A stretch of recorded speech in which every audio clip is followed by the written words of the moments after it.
lucky because I've had a really good life overall. It's been fantastic, but you get the good with the bad. And it's kind of like a roller coaster. And then I grew up thinking, if I just get to this point, things will be better. You know, you grew up in an abusive family and go through hard times. And then you just think, if I make this much money, I'll do this. And then you work really hard, you make a significant amount of money and end up becoming depressed. And then the financial crisis takes it away from you to remove that aspect of your life. And then you are listening to Abraham Hicks on the beach, walking in Mexico, thinking, I found peace, and I'm just going to surrender. And the following day, your life falls apart. Everything that you thought you wanted comes in. Not the good, but also the fears. And you just got worn out. That's what happens when you get tuned in. You can feel the offness. And the question about what to do next is really extra active. We'll listen to you more. So at that point, I was just like, I'm done. It's time to be part of non-physical. And I just felt the release. And I just thought, it's time for me to go. And I woke up a couple of days later in ICU after having trying to take my own life. And I'm like, I came in and manifest death. But the good news is that looking back, it's all been a blessing. I found finally a place of contentment, which I used to think was a swear word, and I'm okay with that. And like I said, I look back at my life and I'm just like, this has been really wonderful, and I appreciate everything. But now that I found contentment, I'm not sure where to go with that. I hate to ask a why or what's next. I've been going with the flow and I've been enjoying it, but you get a little nervous. You may activate things for the past. We're going to have a really good conversation here. And you're right at the point where you'll hear it easily.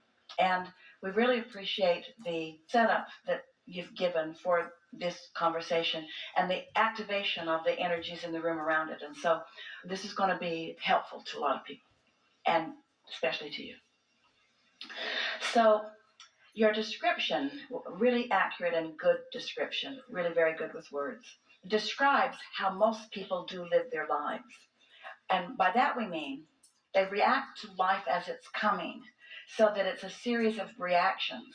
And it's a physical, action-oriented, doing the best you can given the circumstances that you're living in sort of life. Now, the underlying and important thing that was happening during all of that you weren't consciously aware of, but that your inner being was, is that with all those ups and downs of reacting to life, which caused you to want more, and then the desire was stronger for a while, so things got better, and then you weren't consistent enough in it, and so then it didn't happen the way you wanted it to, so then you focused upon it not happening, so it got worse. And so it was actually going in the direction of what your focus was, but you weren't really so aware that you were creating your own reality then, and you weren't working in concert with a steady guidance. Instead, you were using as guidance reactions of others, and other humans. They're a terrible gauge. They're really fickle, awful guidance to use because, first of all, they're not that interested in you, not as much as you'd like to believe that they are. And next, most of them are not that stable either. So it's just a bunch of bobbing corks on a raging sea sort of thing, and then you get very philosophical about how your life's going, and so not very satisfying. But the underlying thing that is happening during all of that is that you are launching rockets of desire. And the desire is, I want to understand this. I want to fulfill my reason for being. I want to hook up with that greater guidance. Things that you knew coming in. Life has now buffeted you about enough that you've launched those strong rockets. And we want you to hear this above anything that you ever hear, ever again from us or anyone else. This is what we want you to hear. The universe always hears what you mean, not what you're saying. So your life caused you to offer a vibration which caused you to create a vortex. So the meaning that you were radiating to the universe was not, I want out of this physical experience. The meaning that you were radiating was, I want to understand it. I want to flow with it. I want to be in the flow. I want to fulfill my purpose. I want to understand. I want to be deliberate. I want to have steady control of my own life experience. And so you did create that just right, because what you thought you wanted, which was the bailing out of all the resistance, you didn't want out of life, you wanted out of the resistance, you see. And so your inner being, even with all of that intentionality, still helped you to accomplish what you really want, which is a stronger than ever zest for life and understanding about life. Is that helpful? We really want that to be helpful, because for you to say, I can't even kill myself well, couldn't be a more bogus statement. The statement that you want to make is, my inner being knows who I am, and that will always be dominant. And I wasn't as far gone from my inner being as one might believe, because here I am now with a new zest for life. Yes? Appreciate that. Yes, thank you. So now, fast forward to now, and you heard all of that, you got all of that. We know you got all of that. So now what? What's this moment in time about? So I feel like the weight's off a bit.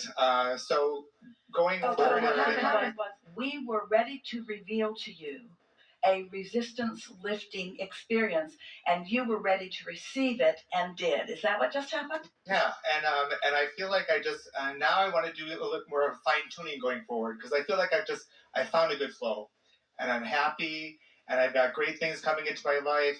But to be honest, I'm okay with whatever outcome is. But then that's where it's hard to ask, because am I okay in a relationship or out of relationship? And then you want both equally. How do you know? It's complicated, and you can't get there from there anyway. So we're just going to take another approach to this. We're just going to give you a universal law principle that we haven't been talking about for very long, but that you're really ready to receive. And when you get this one thing that we are going to convey to you here in a really strong state of clarity, you're going to get this, and it's going to serve you enormously well. And all of that stuff that was going on just now as you asked the question is just going to lift off of you too. Here it is. Oh, we're out of time. No, here it is. Here it is. It isn't about anyone else, which is hard to hear because they're everywhere. And they seem important to your life. But it isn't about any of them or what they are doing or your relationship with them. It's only about your relationship with your own inner being. It's only about your vibration. It's only about what's going on with your own energy within you. So when you get something from a situation or from a person that you don't like, and you have a reaction to it, usually a negative reaction if you don't like it, if you could say to yourself, there's only attraction, there's only attraction, there's only attraction, there's only attraction. There is no assertion. So nobody else asserted that. Not God, not that person. Nobody has asserted anything. It's only attraction. I attracted this. Well, sometimes that's a really sucky thing to hear from yourself about yourself, because you don't want it, and why would you attract something that you don't want? But start there. It matters that you start there. There's only attraction, only attraction, only attraction, only attraction. There's no assertion. Only attraction, only attraction, only attraction. So here, Esther just had this epiphany really recently. Here's the thing that we really want you to hear. You know why that's so surprising and maybe even concerning to you? Because you thought you had more control over your life and others with your words than you do, with your action than you do. It's attraction, attraction, attraction, attraction, attraction. It's vibration, vibration, vibration, vibration, vibration. Doesn't matter what your words are. It's what you're feeling about something. And what causes the confusion, every bit of that confusion that you were introducing into the conversation here, is because you say things and therefore you think you believe those things because you've been saying them for a long time. But the universe responds to you what you're offering vibrationally. That's why you didn't die. Your words were about that. Your action even was about that. But your vibration was something very different from that. Oh, you're going to find such clarity and freedom when you finally own up. Esther had an experience with someone that she has a big reason to care about, where her steady words for a long period of time were as if they didn't exist at all. And Esther had to realize, oh my God, I've got a vibration going that is different from my words, and that's why I'm getting this. And the contradiction that was going on in Esther's mind is, no, that's not what I believe, because that's not what I say. Doesn't matter what you say. What you say is rarely in harmony with what you believe.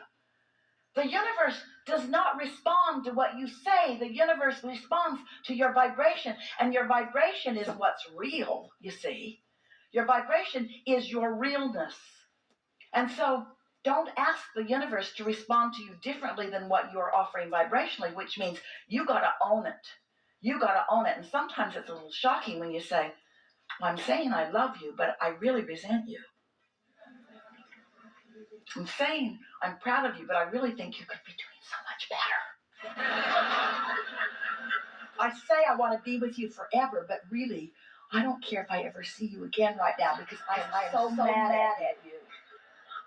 So you've got yourself all confused, because what you're offering vibrationally, and therefore what the universe is delivering to you, don't jive, and then you want to blame it on all of them and read all the books about all the behaviors and all of the patterns and all of the studies and all of the stuff that just keeps you in a constant state of upheaval, when all it ever really comes down to is you're not owning how you feel. Sometimes what you feel is the right thing. Sometimes that is an asshole. And so for you to try to make yourself the wrong one because you want to be spiritual, so you want to own how you feel. Now, here's where it gets clear. Your inner being does not feel that way about them. You do. You don't want to feel that way about them, but you do. You got some aligning to do with your inner being that doesn't have anything to do with them. The bottom line is you're a lover. And just because they're not lovable doesn't mean that you are not a lover. So you don't do this to control the behavior of others. You do it to come in alignment with who you are. You gotta love. You gotta love. You gotta love you. You gotta love the others. You gotta trust. You gotta trust you. You gotta trust the universal forces. Is this a little bit helpful? Can you sort of get where we're going with this?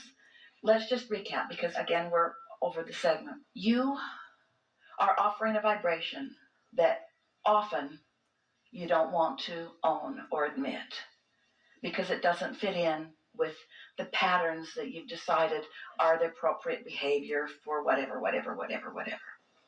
And so it's a constant awareness and alignment process of figuring out what your inner being is thinking right now, right here about this.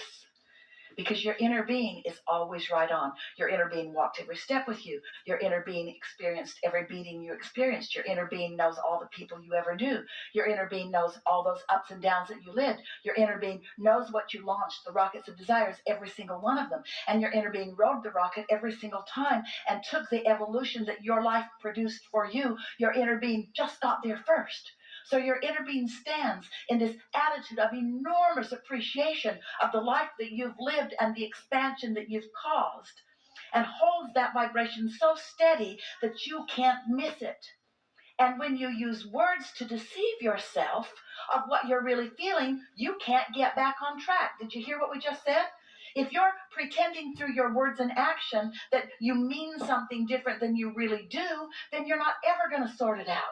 There's two ways to know what your vibrational offering is. One is what's coming back to you, and the other is how you feel. So once you own that, and when you don't feel good, you know that there's only one thing to do. We want you to hear this so much. When you don't feel good, what does that mean most to you in the whole world? What does you not feeling good mean mostly? It means right now your inner being feels really good.